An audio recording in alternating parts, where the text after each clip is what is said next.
Hello, everyone. Welcome to this episode of Wehry History and Entertainment News of the Berkshires and beyond. As the summer heats up, August is approaching. There are still many things to do in the summer, and many of these take places outdoors. In this episode, I'll be mentioning several concerts going on at Live at the Lake and discussing an annual film series in Pittsfield, in addition to the usual art stories. Plus, I'll be reviewing the film Scream 7 and mentioning two more Basketball Hall of Famers.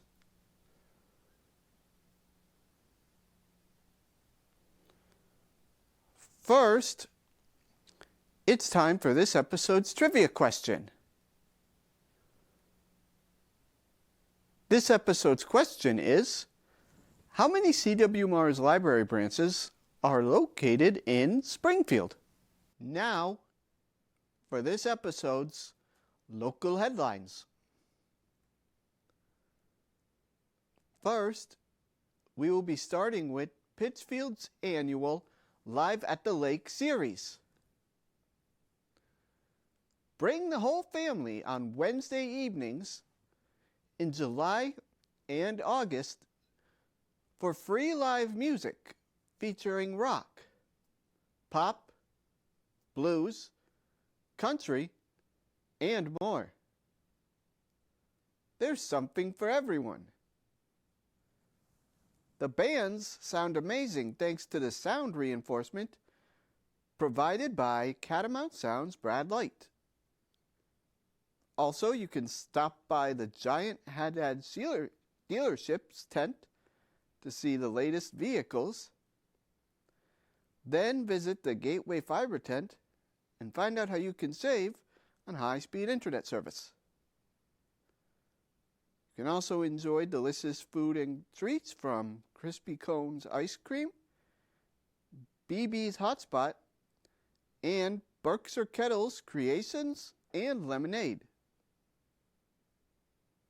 Shuttle service is provided by Wingate residents at Melbourne Place, with shuttles running from the Taconic High School parking lot starting at 5:30. In August, the last three shows are as follows. Moving on August 5th, Red Hot Lava on August 12th, and Rev Tour on August 19th.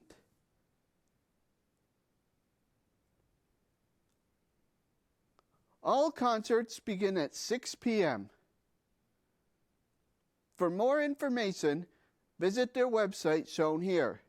Speaking of summer events in Pittsfield, our next story takes us to Clapp Park, where they are concluding their summer movie series. Movie nights, sponsored by Greylock Federal Credit Union at Clapp Park this summer. This year, the program will feature a new schedule, with one movie occurring each night, each month, during June, July, and August. The schedule is planned to include the movies that will start around sunset each evening. Attendees are asked to bring their own chairs or blankets each night. The Lions Club of Pittsfield will also be selling popcorn and sodas during each event. Only cash will be accepted. The last show of the summer will be 2023's box office sensation Barbie. It will be starting at 7 p.m. on August 14th. For more information, visit the website shown here. As viewers may be aware, WWHEN is a huge basketball fan, with my many discussions about the Basketball Hall of Fame. For this next piece, we are going to be keeping it local, with the Great Barrington native, Dion Brown, who has a chance at the NBA. A little more than a month ago, Dion Brown received his bachelor's degree at St. Louis University. Now, the Great Barrington native is trying to get a master's in professional basketball. Brown, who was not selected over the 2 days of the NBA draft, agreed to what is called an Exhibit 10 contract with the NBA's Brooklyn Nets. An Exhibit 10 contract is a 1-year minimum salary NBA agreement that allows teams to bring players to training camp and or the NBA Summer League, while offering the opportunity to earn a bonus if they are waived and sign with the team's NBA G League affiliate. The G League is the minor leagues of the NBA. The wing, who played for Randy Coldis at Monument Mountain before attending Vermont Academy, averaged 11.4 points and 5.1 rebounds per game, while starting all 35 contests in his lone season with the St. Louis Billikens. The transfer from Boston College and University of Maryland Baltimore campus earned Atlantic 10 all-defensive honors as a senior. He ranked among the NCAA's top rebounding guards and shot 61.6% from the field, the fifth best single-season field goal percentage in school history. Brown made his mark in the NCAA tournament. St. Louis received an at-large spot in the NCAA Division I men's tournament. The Billikens were the 9th seed in the Midwest region and opened their tournament in Buffalo against 8th-seeded Georgia. In that game, Brown scored 18 points on 9 for 10 shooting from the floor, had 4 rebounds and 4 assists in a 102-77 dismantling of the Georgia Bulldogs. Brown was also 9 for 9 from inside the arc. Now, Brown has big NCAA aspirations. Will we see a Berkshire native in the NBA in the future? Stay tuned, and WWHEN will be rooting for Dion Brown tremendously. Berkshire Theater Group is hosting a one-night concert called Back to the Garden. After 2 hugely successful performances that had audiences on their feet, Back to the Garden 1969 returns to the Colonial for another incredible celebration of the music and spirit of Woodstock. This unforgettable tribute recreates the legendary sounds of the iconic festival, honoring the artists who made Woodstock a cultural milestone.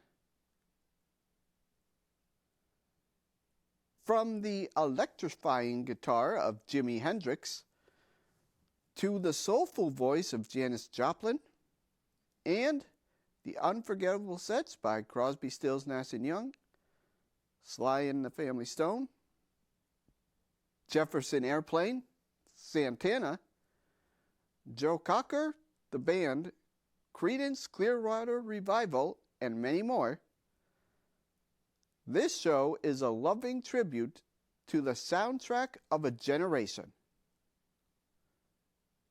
More than just a concert, Back to the Garden 1969 is a full theatrical experience. with period perfect costumes, immersive lighting, video, authentic sound bites. The show brings the Woodstock era vividly to life. Engaging storytelling weaves throughout, sharing behind-the-scenes moments from the festival and the social and cultural revolution of the 1960s.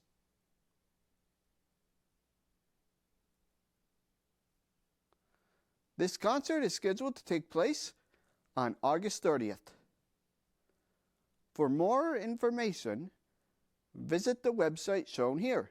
Speaking of theater, our next stop takes us to Pittsfield's Barrington Stage Company for a production of Noises Off. Doors slam, actors don't know their lines, the leading lady can't find her sardines, the other leading lady is on autopilot, and they haven't even raised the curtain yet.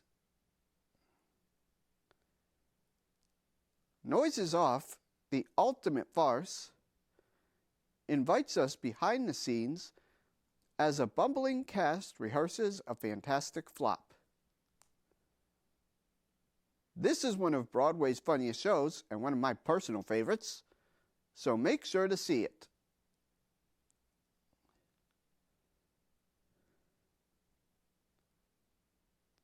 This play runs from August 19th through September 6th. For more information, visit the website shown here. Up next, we are going to be doing a history of a local art museum, the Frelinghuysen Morris Art Studio in Lenox.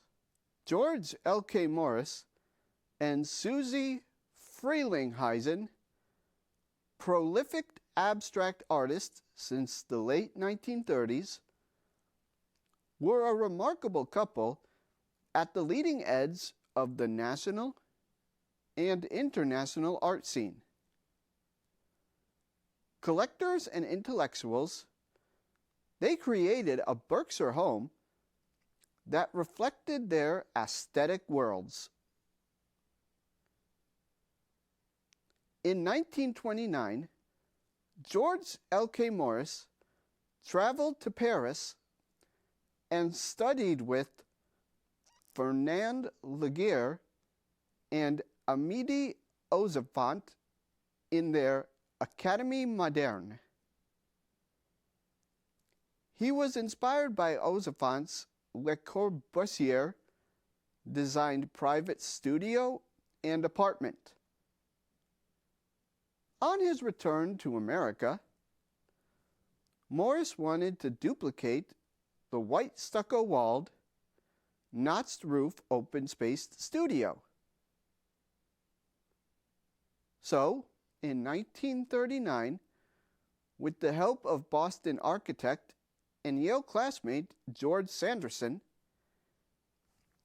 he designed and built his studio on a portion of his parents' Lenox, Massachusetts estate, Brookhurst. It was the first modern structure to be built in New England. Others, like the Wadsworth Athenaeum's Avery Memorial Building and the Gropius House in Lincoln, Massachusetts, were built several years later. In 1941, now married to artist and singer Susie Frelinghuysen, Morris chose a local architect, John Butler Swan, to design a house which would be integrated into the existing studio. Swan admired modernism and had spent time in the indigenous buildings of Arizona and New Mexico.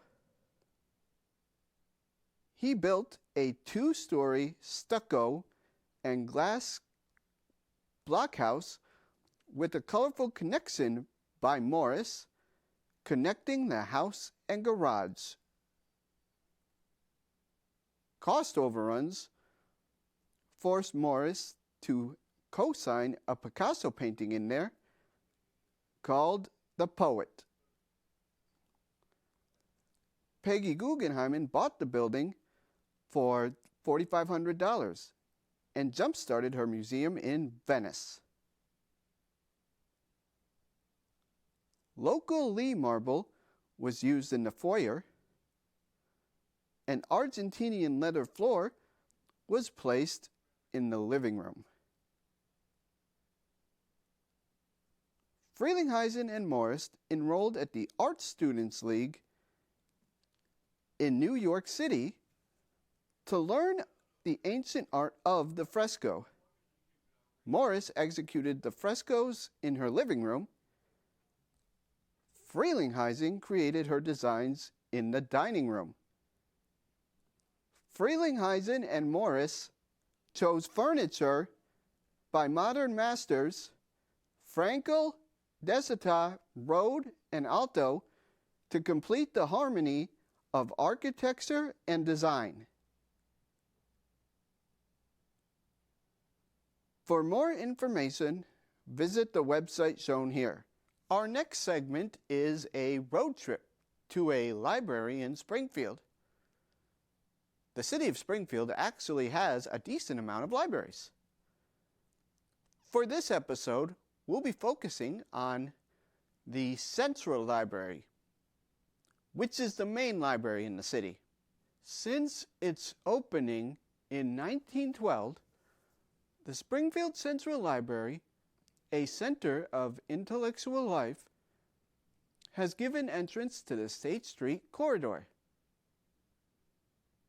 Solidly built of white Vermont marble with immense rooms and corridors, this library has a history of serving working people. At one point, opened 365 days per year. More than a collection of books and materials, it is an impressive yet inviting community gathering space. The original 1871 brick library building temporarily and ingeniously moved back 200 feet while the current building was under reconstruction is long gone. Today's building, an Andrew Carnegie Library, was placed on the National Register of Historic Places in 1974. The rotunda was restored to its original residence and elegance in 1998. The building is on the State Historic Register and is part of the Quadrangle Mattoon Historic District in the city. Also solid is the history of the men and women who have guided the library. In 150 years, only 8 library directors have preceded the current director, Molly Fogarty. The Central Library boasts large and varied collections, free Wi-Fi, and internet access on public computers, plus many programs for children, teens, and adults. Children's story times, book groups, and free computer classes are among the most popular. It also has one of the largest collections of DVDs and CDs in the C.W. Mars program. I probably spent 15 to 20 minutes just looking through half of the DVDs alone.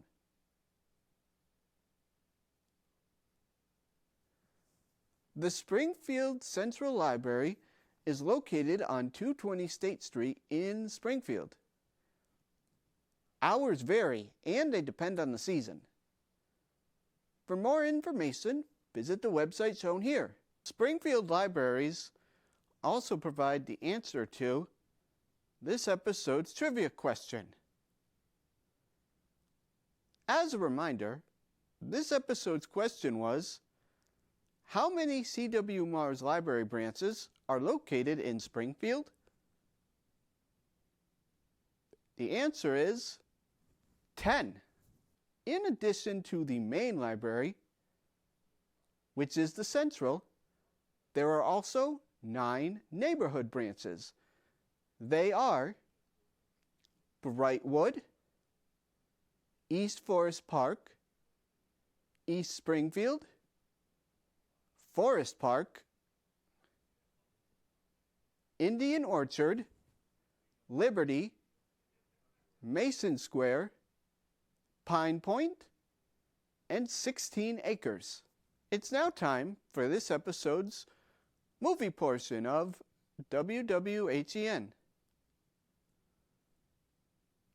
This episode, we'll be reviewing the much anticipated Scream 7 film. When a new Ghostface killer emerges in the quiet town where Sidney Prescott has built a new life, her darkest fears are realized as her daughter becomes the next target. Determined to protect her family, Sidney must face the horrors of her past to put an end to the bloodshed once and for all.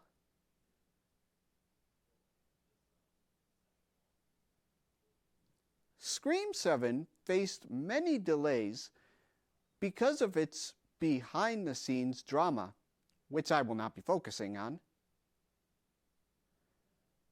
It did strong business at the box office, but received some of the worst reviews in the franchise from critics. On both Rotten Tomatoes and Metacritic, it is the lowest reviewed Scream film. However, I think critics were way too harsh. I believe that the critics let the behind-the-scenes strifle affect their reviews. Scream 7 is still a good Scream film. A major reason for this is the return of Neve Campbell, who was not in Scream 6. It's like she never left, and she carries the film with her performance. The kills in this movie are what we love, and it moves at a good pace.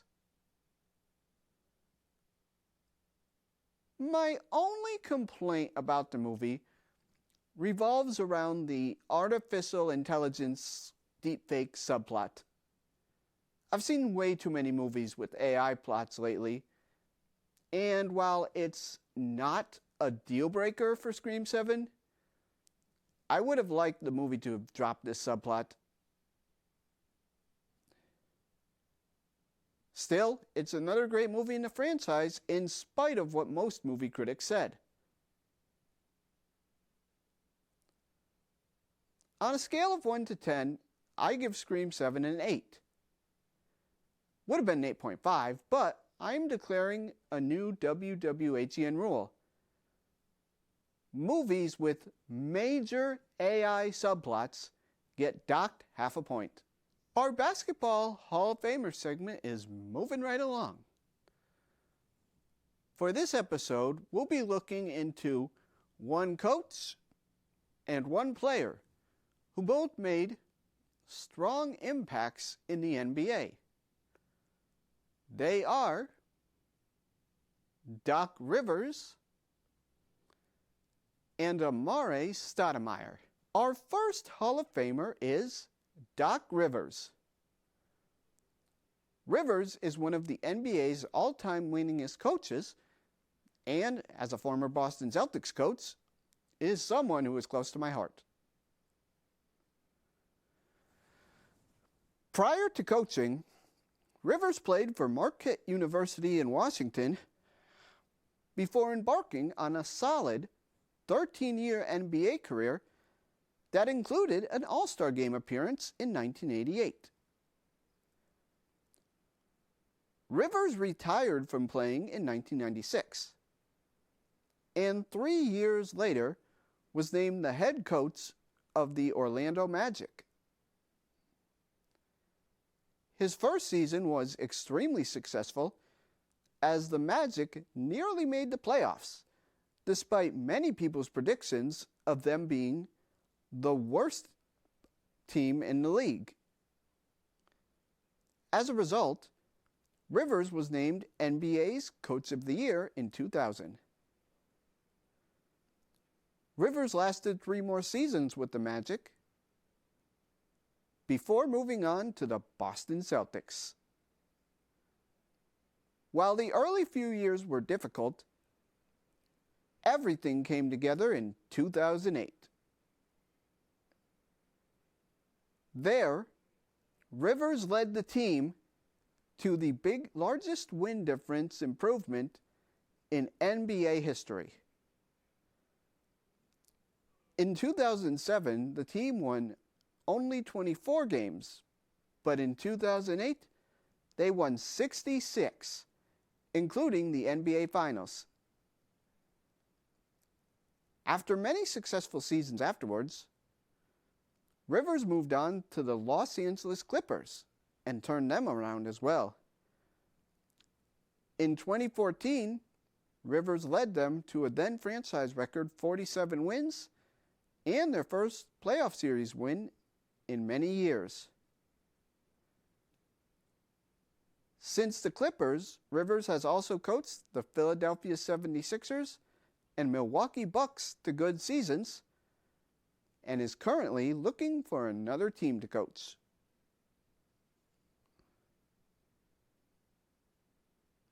Our other Hall of Famer for this episode is Amar'e Stoudemire, who overcame many injuries to shine as an athletic power forward.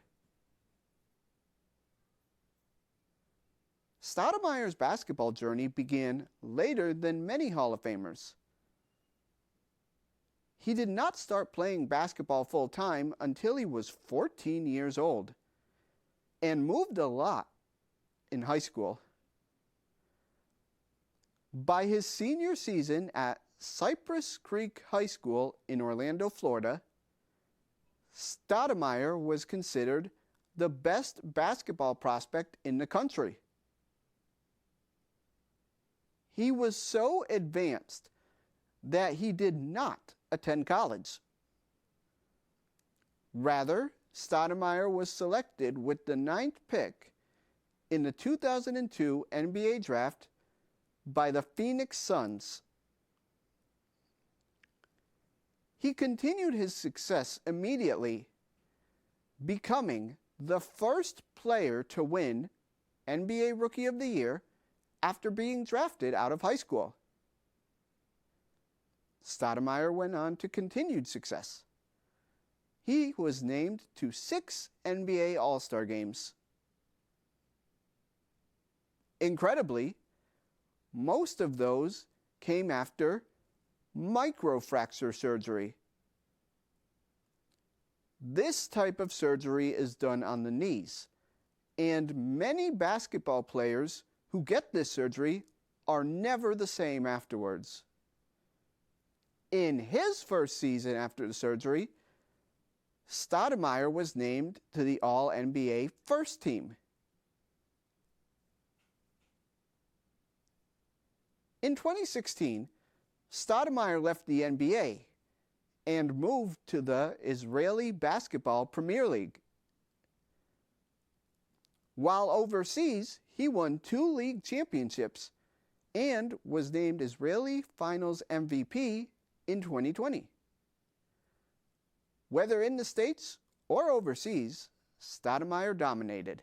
That ends this episode of Wehry History and Entertainment News in the Berkshires and beyond. If you would like to watch this or any other WWHN episode again, you can visit PCTV's website, shown here, or visit my YouTube page at RT Wehry. And I want to thank CTSB TV and NBC-TC for showing my show on their public access station. Thank you.